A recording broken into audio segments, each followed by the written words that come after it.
Dites-moi, lorsque Jésus-Christ dit « Je me tiens devant la porte et je frappe », à qui il s'adresse?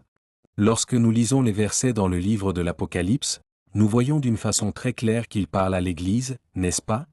Et ce que nous constatons, lorsque nous lisons cet avertissement, c'est que Jésus-Christ veut interpeller ceux qui se disent être chrétiens, alors qu'ils n'ont même pas accepté Jésus-Christ comme Seigneur sur leur vie. Ce sont, en réalité, des personnes qui ont préféré garder le contrôle. Et pourtant, ils sont convaincus d'être conduits par le Saint-Esprit, alors qu'il a été envoyé pour rendre témoignage de Jésus-Christ. Et leur démarche démontre, en réalité, qu'ils veulent servir Dieu par eux-mêmes, alors que Jésus-Christ a bien dit que sans lui, nous ne pouvons rien faire. Et pour bien comprendre ce que Jésus-Christ a voulu communiquer, je vous encourage à lire cet avertissement qui se trouve dans le livre de l'Apocalypse, au chapitre 3 et dans les versets 14 à 22.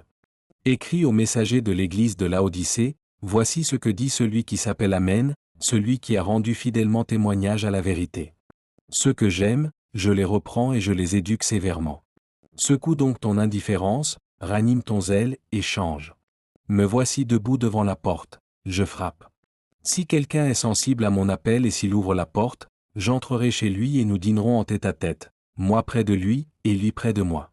Au vainqueur, j'accorderai de siéger à mes côtés sur mon trône, il régnera avec moi, comme moi-même, après ma victoire, j'ai pris place auprès de mon Père sur son trône et j'ai pris le gouvernement avec lui.